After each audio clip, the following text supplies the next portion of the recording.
And now Dennis DeYoung with Desert Moon on VH1.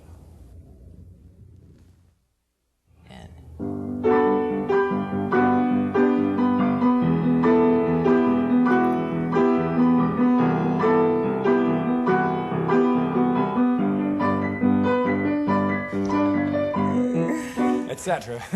That was One Night in Bangkok by Murray Head on VH1 Video Hits 1, the one that's on all day, every day. And I'm Carly Simon along with Chris Reeve. Hello. Chris, when you're not playing the piano for extremely well-dressed women on the Upper West Side, what are you doing? Well, right now I'm in a very crazy, off-the-wall production of The Marriage of Figaro, directed by Andrei Serban, who is this Romanian madman, whose motto is, "Bring me anything but not reality." So the way we're doing this show is just incredible. What he does is he takes the ideas of the play and physicalizes them. For example, he thinks that in Marriage of Figaro it's about a world in transition. So the whole thing's on wheels. People are on roller skates, the set moves, beds are on wheels, nothing, you can't pin anything down. Are you on roller skates? I'm on a bicycle. The For much entire of time? it, yeah. Great. I come and go, and I'm on a throne that kind of moves. You know, I can't. And I play this count who was sort of handed the keys to the castle before he was ready for it. I mean, he didn't finish count school, and the whole problem is trying to prevent anarchy. This count goes, I'm losing control of my people, and and this is what the play was written in like 1780-something, just before the French Revolution, and Figaro is sort of the modern man, the servant who talks back, the independent person who won't take it from the aristocracy. So I'm playing a crumbling aristocrat. When does this open? When Too soon. We're supposed to have a preview this Friday night, but we won't be ready. October 10th. October 10th. Yeah. Well, I want to be there. And we're going to visit some more with Chris in a minute, but first here's Ronnie Milsap with Lost in the 50s Tonight. Oh, I love that. Do you like Yeah. that? It's just for you then.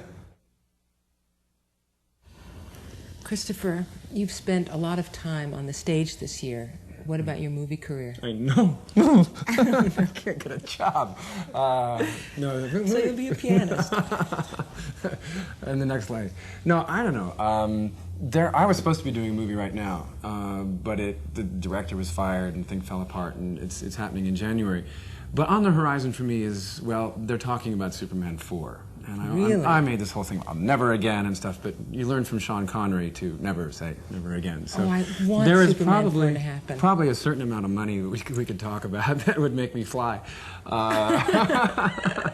But no, I think I would play Superman again if we get back to like the romance of the original. I didn't like the way Superman 3 went. I thought that didn't make a lot of sense. So if they go back to the comedy and the romance of the original, then I'd be happy to do it. I mean, I played it 3 times. I'd love to do it again if it was right. Was Lois Lane in Superman 3? No, they couldn't work out a contract. Oh, really? Yeah. But you think they'd bring Lois Lane back for the 4th? I don't know. I'd have to talk to Margot We'll to see what she's up to.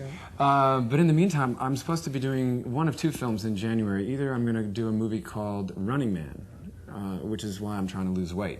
You remarked that I was And you have. He's been eating lettuce thinner. And parsley and watercress. Although they asked Yum. they asked me to play a prisoner of war, and I said no, I can't quite manage that.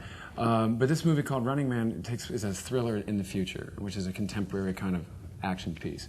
Or I might be going to India in January, which I would love to do a movie called The Deceivers, produced by Merchant Ivory, the people who did The Bostonians, and it's a very interesting piece about a white man who, for various reasons, has to infiltrate an Indian tribe and become one of them and live like them, and is totally changed in the process. I love it, Chris. It's you. Hey, it's ahead, right? Yeah, you see me as an Indian, right? No, believe it or not, I first thought that's a ridiculous idea. I went to London and did a makeup test. And by the time they finished putting the clothes on and the makeup and everything, I looked Indian. like a Sikh warrior. Oh, no. The thing is, I felt like, Chris Reeve from New Jersey, but I looked like this Sikh warrior, and the problem was I'm going to have to find this part from inside, even though I already look like it. So. Well, I know you can do it. And in the meantime, let's look at some entertainment headlines from USA Today on VH1 People News. Yes, folks, that was Hall & Oates with Eddie Kendrick and David Ruffin of The Temptations doing a medley of Thames classics. Now, unfortunately, I have to say goodbye to my friend Christopher Reeve, because he has to be at rehearsal very, very soon. So Not going. you're not going. I'm going to give it all up and tickle the ivories. I think Christopher and I should hire ourselves out as a cocktail duet. And in fact, if you'd like to hire us, please write to VH1. Care of Ted Mack's Original Amateur Hour, P.O. Box 895, Times Square Station, New York, 10108. The Whispers will be on with Keep On Lovin' Me in just a few minutes. Right now in this VH one-on-one interview, Len Campbell recalls an embarrassing moment when he should have taken one last look in the mirror before running on stage.